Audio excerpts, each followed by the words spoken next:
Shalom. Kita beri kemuliaan untuk Tuhan Yesus. Tepuk tangan. Terima kasih Tuhan. Saya ucapkan terima kasih dan selamat datang bagi kita semua yang hadir di undangan lisan atau lisan di sore ini. Saya 2 hari lalu sampai acara ini mau jadi tidak ada uang, jadi saya pikir mungkin tidak akan jadi. Tapi saya bilang dalam iman, itu seperti Nabi Elia. Waktu dia berdoa di kali apa? Sapa. Iya. Itu Tuhan kirim berkat tepat pada waktu dia butuh. Jadi dia belum butuh, Tuhan tidak kirim. Dia tahu. Pas dia butuh, Tuhan kirim roti ikan. Jadi iman itu, contoh itu menguatkan saya. Dengan iman itu saya mengundang teman-teman menelpon untuk datang. Dan puji Tuhan, kita semua sudah datang dan kita hendak masuk dalam acara syukuran ulang tahun yang ke-8 Papua. Jadi ya, saya cerita sedikit dari 98 reformasi negara ini. Waktu itu saya masih baru selesai kuliah dan ada perubahan besar dan semua orang boleh bebas bicara apa saja termasuk HAM. Sebelum itu tidak bisa bicara Papua juga susah, itu bahaya. Kata Papua saya itu orang takut, apalagi HAM itu lebih tinggi sekali di hati sekali saat itu. Tapi saat itu saya masih aktif bicara HAM, masih kuliah, ikut demo, ikut sana sini, terus datang sampai tahun 2000 bergabung dengan Kontras, itu komisi untuk orang hilang dan korban kekerasan. Mereka kantornya di Jakarta, Pak Munir, tokonya, pemimpinnya. Jadi di berita itu bilang Munir, saya pikir salah dengar, Muri, ya? Mirip-mirip. Saya pikir wah ini teman saya, tapi dia orang Jawa. Belakangan cek baik-baik ini bukan Muri, tapi Munir. Oh beda 1-2 huruf. Tapi orang itu kecil, tapi dia caranya keras, tegas, untuk keadilan, untuk hak asasi di negara ini. Saya senang dengan orang kecil itu. Dan mungkin karena kesamaan nama itu mengantar saya lebih dekat orangnya dan lembaganya yang kontras. Ya saya tidak tahu bagaimana ceritanya tahun 2000 dengan informasi kontras mau dibangun di Papua. Ada undangan yang beredar, saya dapat kesempatan untuk itu pelatihan di Raja, dirikan kantor yang namanya Kontras. Saya dan beberapa teman, ada Pak Tarton juga, ada Peter L, ada teman satu dari Kerong, dia sudah juga. Kita beberapa orang terlibat di situ mendirikan organisasi yang namanya Kontras, bekerja dengan Kontras dari tahun 2000 sampai 2009. Saya pernah menjadi relawan, pernah menjadi kepala kantor Kontras di Wamena tahun 2000, pernah ditarik ke Jayapura jadi wakil ketua Kontras, ketuanya Pak Peter L. Setelah itu saya pindah di Komnas HAM, itu Komisi Nasional Hak Asasi Manusia untuk periode kedua. Saya diangkat dari 33 orang yang ikut seleksi, kami 5 orang yang terpilih. Saya salah satu menjadi wakil ketua Komnas HAM. Ketuanya tidak datang sore itu, ikut sebentar harapnya. Lalu 3 tahun kerja di Komnas HAM. Setelah itu periodenya habis, saya ditawarkan untuk pekerjaan lain. Nggak tahu bagaimana. Saya merasa ada tanggung jawab besar untuk HAM, untuk korban terutama. Kita sudah angkat masalah HAM, angkat hak korban, terus kunjungi mereka, bicara mereka punya masalah, terus periode habis castingan mereka bubar ke tempat lain, saya merasa terikat emosional dengan korban. Sehingga saya merasa perlu lanjutkan perjuangan HAM dan perlu mendirikan lembaga yang bekerja untuk HAM. Dan tidak mau ke kontrak lagi. Itu saya sengaja tidak mau ke situ untuk pengkaderan. Orang lain bisa kerja di situ. Dan sampai hari ini kontrak masih jalan. Saya pernah di sana. Ke Komnas HAM lagi saya ditawarkan untuk periode kedua, saya belum mau, cukup, dan saya pikir dirikan lembaga sendiri. Lembaga itu ya kita sebut Pak HAM Papua. Tahun tanggal 27 Maret 2017 itu didirikan resmi di Badan Hukum, Akte Notaris, semuanya di Jakarta. Dia berdiri sah dalam negara ini 8 tahun yang lalu, tepatnya tanggal 27 hari ini. Didirikan bersama ada 13 teman yang lain. 13 teman itu dari seluruh Indonesia. Teman-teman dari Papua sini saya sebut ada Daud Bayani almarhum. Keluarganya Pak Paulus ada hadir, terima kasih. Beliau orang Elsek, orang Jayapura sini. Dia ada Pak Kayame, yang Eki Kayame, dia juga almarhum. Beliau sarjana hukum dari suku Mei. Ada pendeta Edison Murid, dia ada di ekspos ini hari ini, tapi sakit, jadi dia minta maaf yang hadir. Beliau orang Puncak. Dan ada Titus Notkibe, dia orang Amume asli. Papanya yang terima report, papa kandung dia. Dan dia anaknya, dia sarjana hukum, ikut mendirikan HAM. Itu kami dari kedua itu. Dari Indonesia, di Jawa sana ada setengahnya. Ada Haji, ada Ustaz. Ketua Umum sampai hari ini Profesor Islam Al-Widi. Beliau campuran antara Arab dan Jawa. Beliau Profesor Hukum. Dia dan beberapa teman lain dari Jawa. Kita mendirikan HAM ini tanggal 27 Maret 2017. Dan karena itu hari ini kita sebut sudah 8 tahun. Apa saja yang dikerjakan Pak HAM selama itu, saya sebut secara singkat, dia membuat pemetaan. Jadi ada pemetaan konflik. Jadi konflik atau pelanggaran HAM di Indonesia itu ada dua yang besar. Pertama konflik karena politik. Politik itu maksudnya ada kepentingan politik. Politik negara. Itu terjemahannya luas. Politik untuk kepentingan dalam negeri itu ada partai, ada kekuasaan, ada jabatan. Ada politik lain itu kuasai wilayah tertentu, suku tertentu, itu juga bagian dari itu. Jadi kepentingan politik itu menyebabkan pelanggaran. Yang kedua itu kepentingan ekonomi. Itu ekonomi itu ingin kuasai kekayaan alam, ambil harta benda. Dua kepentingan itu yang dia berdampak atau buahnya dari dua kepentingan itu terjadi pelanggaran.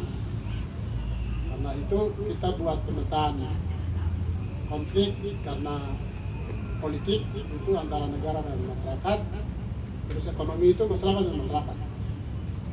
Kalau negara dan masyarakat, negara dan masyarakat itu kita sudah punya list daftar kasus pelanggaran HAM berat.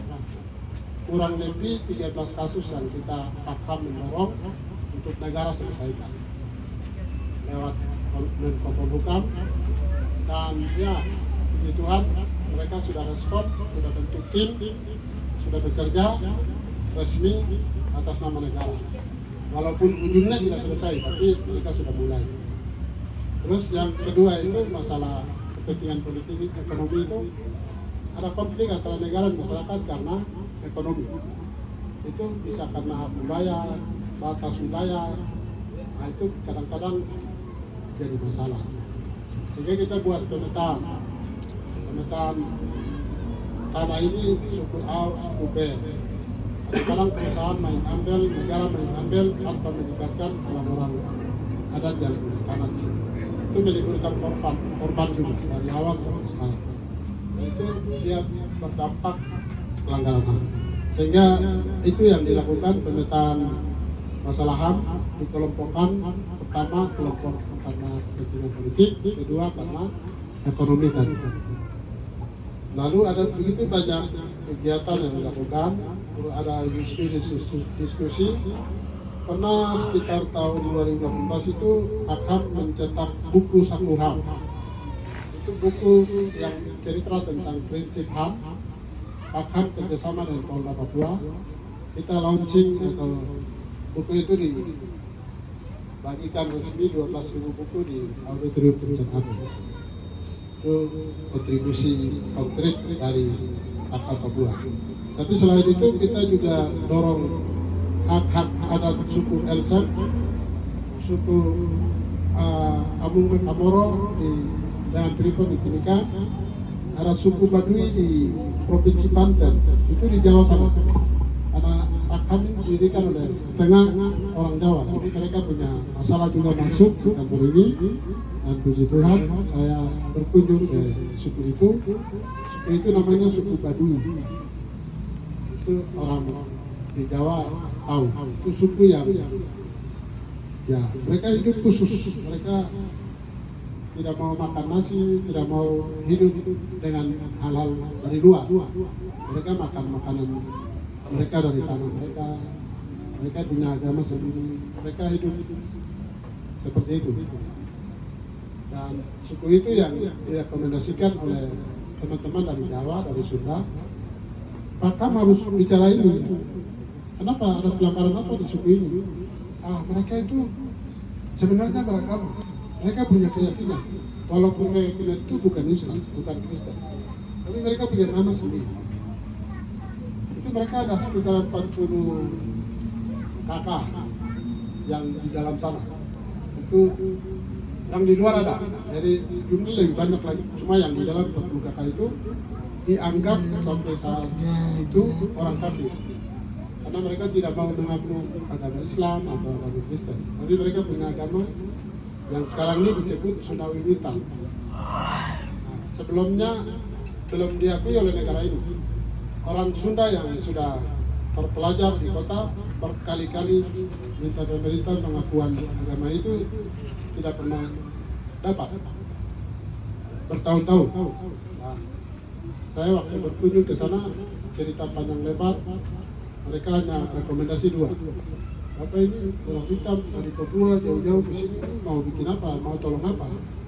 Mereka penasaran terus tanya, Bapak bisa HAM bisa bicara, kami punya hak apa? Kami ini orang agama, kami punya agama ada. Dari moyang, dari dulu sampai hari ini kita orang beragama. Tapi Indonesia tidak mengakui kami orang punya agama. Mereka pikir kami ini orang kafir. Ini HAM bagaimana Bapak? Katanya. Iya kan? Saya dalam hati tidak, saya mengutawakan satu agama, tapi mereka bilang tidak, kami ada agama. Bapak juga tidak bisa tahu apa punya, kami punya ada. Kamu punya itu apa? Kamu cerita. Namanya tadi sudah, itu satu. Yang kedua, Bapak, kami punya lahan ini, pemerintah ambil untuk jalan, jembatan, pembangunan sampai tempat kami kebun tanam padi itu sudah berkurang. Jadi Bapak tolong bicara supaya jangan ambil-ambil lagi. Oh siap. Terus yang ketiga, itu saja dulu, ini sudah besar. Bapak jangan minta tambah lagi. Oh iya. Dalam hati saya pikir ini, kita di Papua bicara Papua Merdeka di negara ini saya barang berat sekali. Saya kita biasa bicara kok. Kamu cuma bicara pengakuan agama dan batas-batas terlalu kecil dalam hati. Saya terlalu percaya gitu. Tuhan akan tolong. 2 barang pasti saya bicara. Jadi waktu mereka kasih tahu begitu, saya tanggapannya, saya punya teman yang dari sana juga, orang Sunda itu, temani saya. Waktu saya bilang bisa, kamu berani sekali. Ini kita bertahun-tahun bicara, tidak bisa terus. Apa gampang sekali bilang bisa. Maaf Pak, ini iman saya. Belum bicara, tapi saya yakin bahwa akan jadi. Kenapa saya yakin begitu? Pertama karena iman saya, Allah saya akan menyertai saya. Kedua, saya dari latar belakang di Papua sana, itu bicara sana itu bicara merdeka, bukan bicara agama. Kamu terlalu kecil ini. Kita sumber dari orang bicara merdeka. Kamu cuma agama, saya para kecil. Orang Jawa bilang remeh-temeh kecil. Sudah, dengan keyakinan itu pulang ke Jakarta, saya bicara dengan Menko Polhukam. Kebetulan waktu itu punya hubungan baik kerja untuk HAM. Jadi menterinya, sekjennya semuanya sudah kenal. Saya mohon waktu ketemu. Mereka pikir saya mau bicara masalah Papua. Karena dari Papua. Saya tidak bicara masalah Papua, saya bicara masalah orang Jawa, orang Sunda, suku Baduy. Sekjen itu orang Jawa, mantan pensiunan TNI. Ini orang Papua bicara orang Jawa. Papua sendiri tidak banyak masalah, tidak selesai-selesai. Kok dia mau bicara orang Jawa, masalah lagi. Dia kayak penasaran, tidak percaya. Tapi saya bicara semangat. Saya dari Baduy dalam, mereka bicara ini. Dan agama itu sesuatu yang melekat dalam semua manusia di dunia ini, termasuk orang Baduy. Kenapa mereka tidak diakui? Negara anggap mereka kafir. Ini diskriminasi, ini tidak benar. Negara harus akui. Keyakinan yang dimiliki oleh seluruh warga negara Indonesia ini termasuk orang Baduy. Saya tekan di sini. Ya, Pases dan Pak itu dia penasaran. Betul juga. Iya betul Pak. Saya tidak itu. Jadi jangan diskriminasi mereka. Akui keyakinan mereka. Bagaimana caranya Pak? Ya, bikin peraturan. Pengakuan resmi oleh negara. Dia serius. Siapa? Dan saya koordinasi menteri. Ya, dilakukan koordinasi. Saya akan kawal itu. Wah, Bapak bukannya kawal masalah HAM di Papua? Ya, Papua juga. Tapi Jawa juga. Nah, HAM itu bukan Papua atau Jawa. HAM itu manusia. Ya, setelah itu saya lihat dia serius. Dia bikin surat resmi dan dia kirim surat itu ke menteri, terusan beberapa pihak lain. Dan dalam waktu yang tidak lama, sekitar 2 minggu, surat sampai ke Mahkamah Konstitusi. Surat itu dasarnya untuk Mahkamah keluarkan surat keputusan resmi untuk suku Baduy itu menjadi sebuah agama di antara banyak agama yang sudah ada di Indonesia. Selain Islam, Kristen, Katolik, Hindu, Buddha, dia ini ditambahkan dalam lembaran negara. Sah menjadi sebuah kelompok kepercayaan yang disebut di KTP-nya itu Sunnah Wibita. Ini tidak ditulis Islam atau Kristen, tapi Sunnah Wibita. Sah menjadi agama. Itu waktu sah, itu dokumen aslinya MK kasih saya, karena itu permohonan saya. Kopiannya saya kasih ke orang Baduy. Bagi kita ini cerita biasa, bagi mereka itu cerita luar biasa. Perjuangan bertahun-tahun, ada satu orang yang datang dari jauh-jauh dari Papua, hanya 1 hari bicara sebentar, pulang selesai. Pulang langsung keputusan MK turun dan mereka diakui.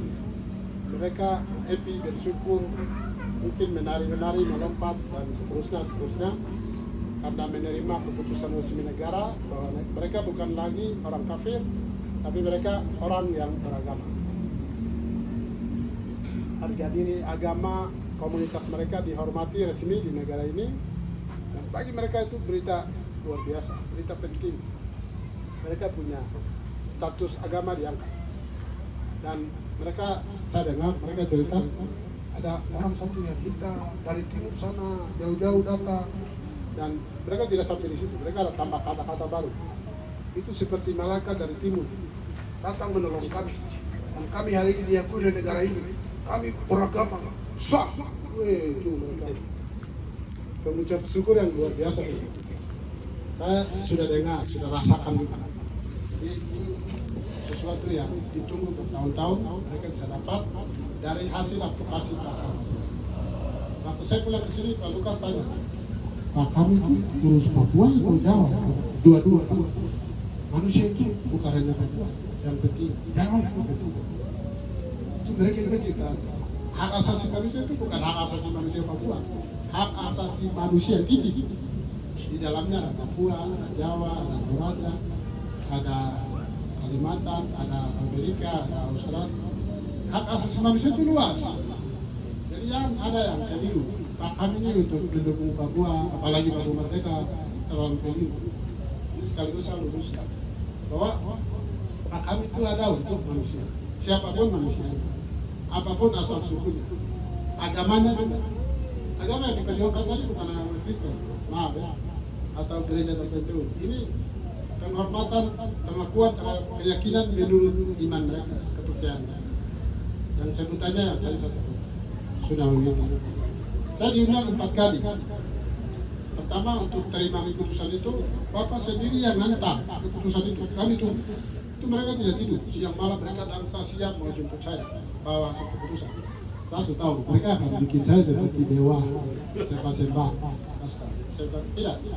Saya ada sibuk, saya di Papua, tidak punya ongkos dan banyak alasan seperti itu. Satu teman orang Sunda yang Jawa nggak saya antar. Tidak, kami perlu yang orang Papua itu. Bapak Tisburi, tidak. Saya nanti lain kali. Tidak betul, saya buat. Jadi menurut saya tidak perlu didewakan. Dan mereka orang Jawa kalau bikin acara seremoni itu tidak main-main, tidak kayak begini.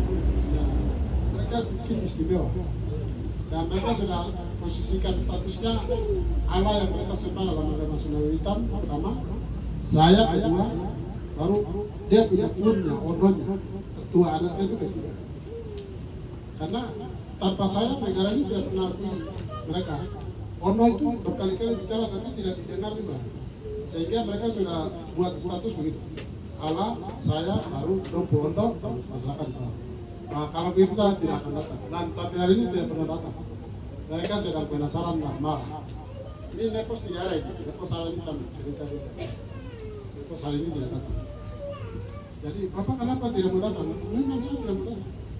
Saya tidak pernah bekerja untuk dapat undian, penghargaan, apalagi didewakan begitu. Saya tidak pernah. Saya bekerja dengan sukarela untuk menghormati manusia ciptaan Tuhan di seluruh dunia, termasuk kalian di Jawa. Jadi ya saya bersyukur, saya juga heran kalau kalian diakui oleh negara ini. Kamu syukuran kepada Tuhan, jangan dengan saya. Dan sudah, saya pastikan dan mereka itu sudah diakui. Saya puji Tuhan, ikut bersyukur. Kalaupun mereka tidak seiman, di surga kita beda tempat, tapi tidak apa-apa. Di dunia ini pernah diakui oleh kakak berdua. Ya, ini yang besar-besar ya saya cerita. Yang lain, saya cerita banyak sekali. Karena ini sudah 8 tahun, banyak yang kita kerjakan. Ini besar-besarnya itu. Dan paling terakhir, minggu lalu kita semua ikuti ini. Ada video yang beredar. Ada seorang yang masuk di tram, disiksa luar biasa, ditikam pakai pisau dan tembak, terus diiris, disiksa luar biasa oleh orang-orang yang berseragam TNI, terus orang itu meninggal. Dan itu video viral, satu dunia tahu. Saya lihat nonton, semua orang nonton pasti marah, pasti emosi. Setelah nonton ya ikut juga marah. Tapi langsung tindakan pertama yang saya buat apa? Saya ambil HP, ketik pertanyaan saya kepada orang-orang yang berseragam TNI itu kan ada komandannya. Komandannya Pangdam di Cendrawasih. Saya ketik izin Jenderal, mohon klarifikasi tentang video ini. Videonya juga saya kirim. Mohon klarifikasi. Terima kasih Tuhan Yesus berkata. Kebetulan dia orang Kristen. Sudah saya kirim, tidak lama, beberapa menit kemudian saya lihat dia balas.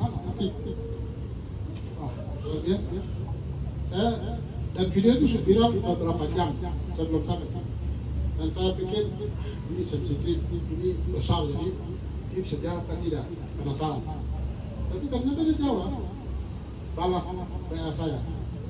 Dia ketik bilang, benar Pak, ini kejadian di Laga. Anggota saya biasanya tangkap baik-baik, serahkan ke polisi Pak. Video itu editan, tidak benar Pak. Tapi terima kasih, kami akan cek. Sudah, dia balas kembali ke saya. WA-nya saya screenshot WA itu, lalu saya lanjutkan ke teman saya, teman yang kerja HAM yang lain. Ini berita resmi dari Pangdam. Kamu olah dia jadi berita. Pers, siaran pers, apapun di sumber ini resmi. Silakan mainkan. Kita bantu ya, kan saya sendiri. Ada habis satu taruh Papua, satu Indonesia ini banyak. Jadi saya bagi tugas, satu tugas konfirmasi Pangdam Jawa, kan tugas bikin berita. Dan betul, Ustaz Kawer bikin berita, THWSG bikin berita, Amnesty Internasional, gereja, semua orang bicara. Tapi sumber beritanya ambil dari yang saya pertanyaan jawaban. Puji Tuhan, kurang lebih itu yang dikerjakan Pak Ham terjadi. Suara Pak Ham dari kantor yang paling mewah di Ale-Ale ini Tuhan dengar dan negara ini dengar. Amin. Tepuk tangan Pak Yesus. Jadi saya tidak pernah merasa muda, kecil, sendiri, kantornya begini, tidak pernah. Dari kampus saya itu tidak ada. Tapi saya percaya diri saya, Tuhan yang ada dalam diri saya, Yesus namanya, dia berkuasa. Jadi kalau saya ketik SMS, general jawab, itu sudah istimewa. Itu luar biasa, itu bukan biasa. Nah, itulah kenyataan Tuhan itu yang terjadi kurang lebih. Ini garis besar ya, saya sudah bilang tadi, banyak sekali yang lain. Tapi itu yang Allah turut bekerja selama 8 tahun Pak Ham sampai hari ini genap 8 tahun. Ya, sebagai manusia keterbatasan, tidak sanggup jawab semua unek-unek korban dan keluarga itu pasti. Tapi secara umum begitu ada konflik yang menarik perhatian publik, Pak Ham tidak diam. Pak Ham pasti responnya macam-macam. Bisa langsung ke lokasi, bisa langsung SMS, bersurat, ketemu, dan seterusnya. Dan ini berjalan dalam kondisi apa adanya, dengan semangat, dengan panggilan Tuhan untuk bersuara bagi hak asasi manusia. Baik, puji Tuhan, itu yang terjadi sampai usia yang ke-8, dan saya sangat terlalu percaya usia ini makin besar, dia makin matang, makin siap, makin kuat untuk terus berdiri bersuara bagi kebenaran, keadilan, dan penghormatan hak asasi manusia di negeri dan tanah Papua. Ya, saya sore ini sendiri, tapi sebenarnya begitu banyak orang yang 13 orang, setengah dari pendiri Tuhan panggil, dan setengahnya masih ada, sebagian besar di Jakarta, yang di Papua sudah sempat hadir sore ini. Saya mewakili mereka dan mewakili pengurus yang aktif, relawan, mitra, semua yang hadir sore ini, menyampaikan keluarga, istri dan anak-anak yang juga kuat memberi kekuatan doa kepada saya. Saya sudah mengalami begitu banyak tantangan dalam kerja HAM. Sampai terakhir 2-3 tahun lalu saya dipenjarakan. Waktu saya pertama kali masuk ke penjara tahanan Polda Papua, banyak tahanan di dalam yang sudah kenal saya, mereka tanya, "Hah? Ini Bapak Murid yang HAM?" "Iya, itu sudah Bapak Murid yang HAM. Bisa masuk penjara?" "Iya bisa." Ini saya sudah penjara. Iya, tapi mungkin ada yang penasaran di penjara itu. Jadi saya jelaskan, 2019 itu ada rasis orang Jawa di Surabaya itu dibilang monyet oleh orang Jawa. Semua mahasiswa Papua di Jawa itu pulang, eksodus ribuan, hampir 2.000 orang dari Jawa, dari mana-mana pulang. Pakai Wamena, Mapire, Jayapura sudah pulang. Dan gubernur almarhum bekas Rema juga ada, pulang. Kita dibilang perak, bilang saya hidup di Jawa. Weh, situasi panas, semua pulang. Sekarang gubernur Palukas itu undang yang sudah pulang itu suruh ketemu, mereka tidak mau ketemu. Dia undang berkali-kali tidak mau, apalagi Kapolda undang tidak mau. Mereka rapat pusing ke itu, terus ada yang sarankan, coba nanti suruh Majelis Murid yang HAM. Tidak netral, jadi mereka bisa dengar, coba dulu. Saya ditelepon oleh Kapolda waktu itu, Pak Paulus atau Paul. Boleh berkenan, akomodir itu Kak, ada mahasiswa yang pulang dari Jawa, suruh kembali. Oh begitu, siap. Cepat akan siap. Karena saya tahu, mereka yang pulang itu emosi tinggi, sedang marah. Saya tahu risikonya tidak baik. Tapi saya dapat mandat dari orang nomor 1 polisi. Yang menurut saya itu tugas dia, kayak mana, tidak ada urusan dengan saya. Tapi karena dia minta, saya pikir betul juga, kasihan juga anak-anak ini makin banyak, pulang terlantar, tidak bisa kuliah, masa depan hancur. Ini kemanusiaan juga, HAM juga. Sudah saya setuju terima mandat itu. Biasanya terima pengaduan dari masyarakat Polda. Hari itu pengaduan langsung dari Jenderal Kapolda. Dia mengadu untuk saya layani. Siap, saya layani. Saya coba dekati itu adik-adik yang pulang satu-satu. Ayo, kamu pulang benar, tapi kamu lupa kan? Pulang terus kuliah boleh. Kalau pulang terus tinggal 1 tahun, 2 tahun di masa depan hancur. Bagaimana adik? Kembali kan? Kembali bagaimana? Tidak aman. Dia bilang kita tera dan seterusnya. Kembali saja. Itu mungkin selamanya akan begitu, tapi kamu lawan. Cara lawannya sekolah, bukan pulang kampus. Berusaha yakinkan mereka dengan kata-kata yang bagus, pakai firman, pakai kata-kata masa depan, pentingnya pendidikan. Akhirnya mau 1, mau 2, mau 3, luar biasa. Dengan risiko tinggi situasi yang begitu, saya berhasil mendorong 1 orang, 2 orang, 5 orang, akhirnya 250 orang. Dapat tiket, antar ke bandara, pulang kembali. Dari ke Manado, ke Jawa, ke Surabaya. Sudah, saya puji Tuhan. 1 saya mau sudah syukur, ini 250 yang mau. Dan itu saya lakukan dengan sukarela. Setelah hampir 100 lebih sudah pulang, baru ada tawaran dari Kapolda. Pemerintah sudah berhasil, kasih pulang sekian orang ini. Coba datang, kita minta dana dulu. Saya datang ke ruangan Kapolda di Jayapura, bikin proposal di ruangan dia, proposal ke gubernur. Tulis itu proposal, kebutuhannya, biaya tiket, biaya ini itu semua, totalnya 1.500.000.000. Bikin di ruangan Kapolda, diketik oleh stafnya. Saya tanda tangan, Pak Ham. Dia sebagai Kapolda mengetahui, ajukan. Ke gubernur, dijawab. Dibantu sesuai permintaan. Uang itu masuk untuk menambah sisanya untuk akomodir pulang lagi.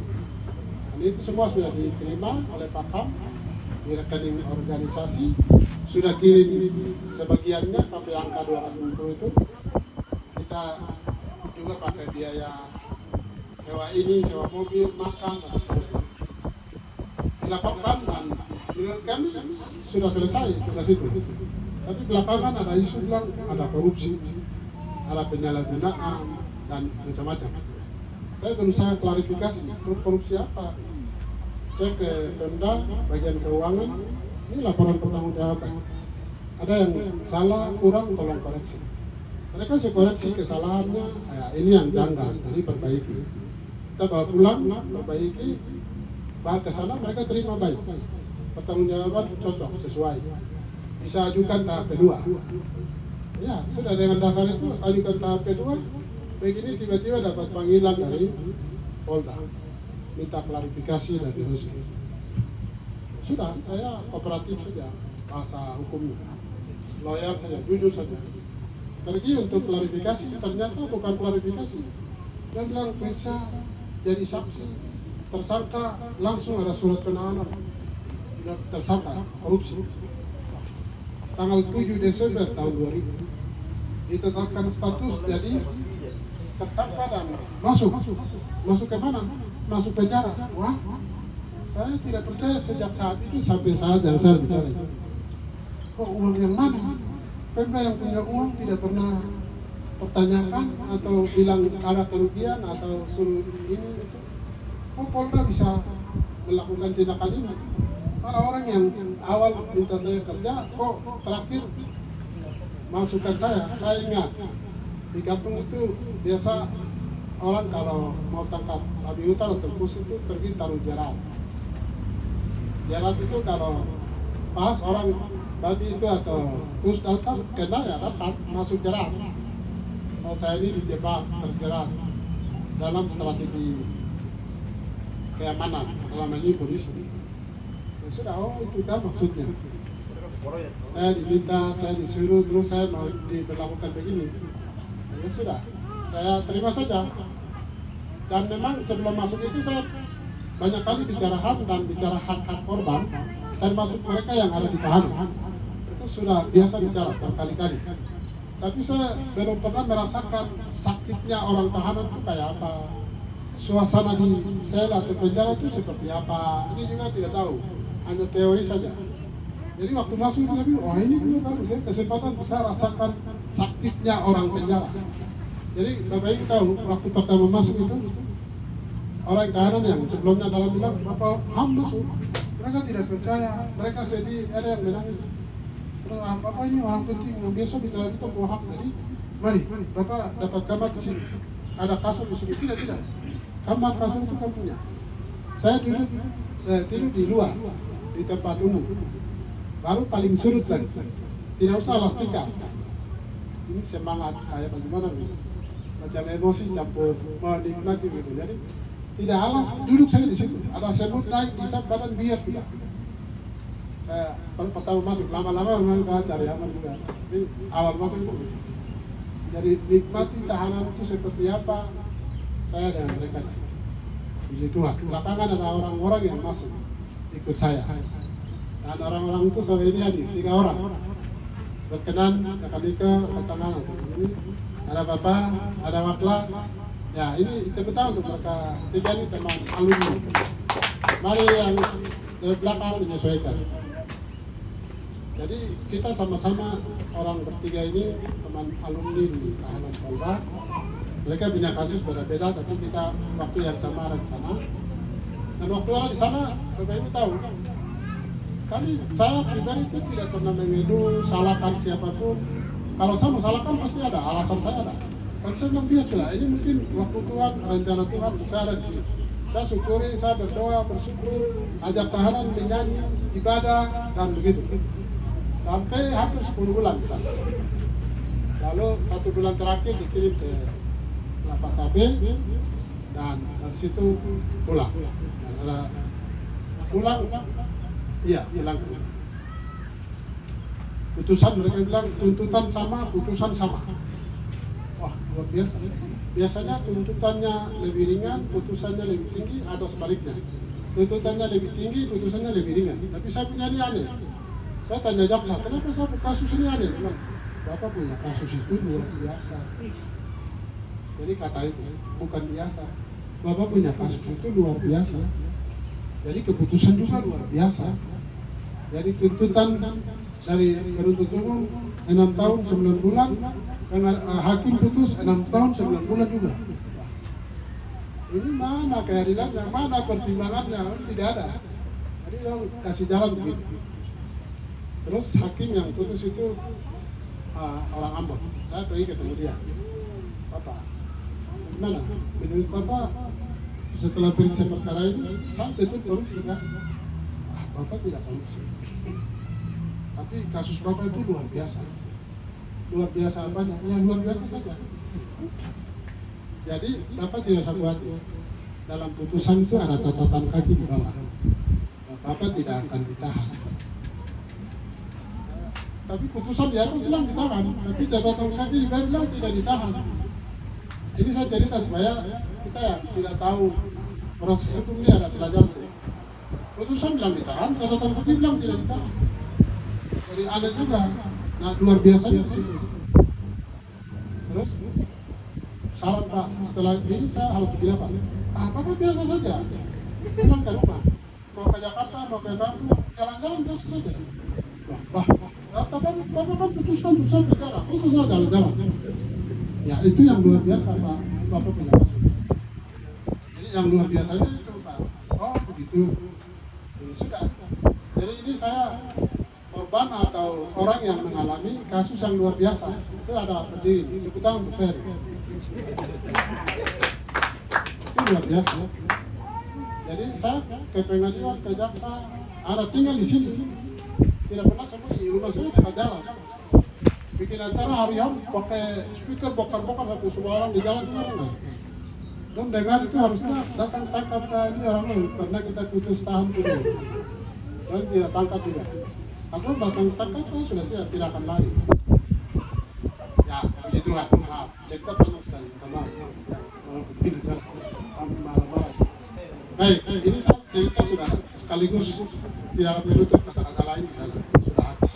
Dan sebentar ada teman. Baik, ini sambutan sekaligus sejarah perkembangan, semua saya sudah bicara, jadi ada saya waktu. Kalau ada yang penasaran nanti kita diskusi sampai makan sampai jalan. Baik, terima kasih, kurang lebih begitu sambutan, kenalan, sejarah, apa itu makhluk Pakham. Pakham itu perhimpunan advokasi kebijakan hak asasi manusia Papua. Advokasi kebijakan itu kata kuncinya. Kalau investigasi, cari data, bolak-balik itu saya sudah biasa. Sudah dulu sudah lakukan berkali-kali. Tapi yang belum berhasil itu advokasinya, kebijakannya. Karena itu Pakham ini lebih fokus kebijakan advokasi. Tidak urus investigasi, cari data itu tugas teman lain. Tapi bagi mereka yang kerjakan, hasilnya kasih ke saya yang contoh seperti kemarin. Ada kejadian mereka buat laporan, saya lobby ke Pangdam, ke Menteri, ke pihak-pihak terkait untuk menjawab masalah itu. Advokasi kebijakan, contoh terjemahan kerjanya kayak gitu. Jadi Pakham ini kerjanya seperti itu, dan menurut saya masih relevan, masih dibutuhkan oleh orang Papua atau orang korban yang mencari keadilan, membutuhkan advokasi pendampingan soal hak asasi manusia secara khusus dan hak lainnya.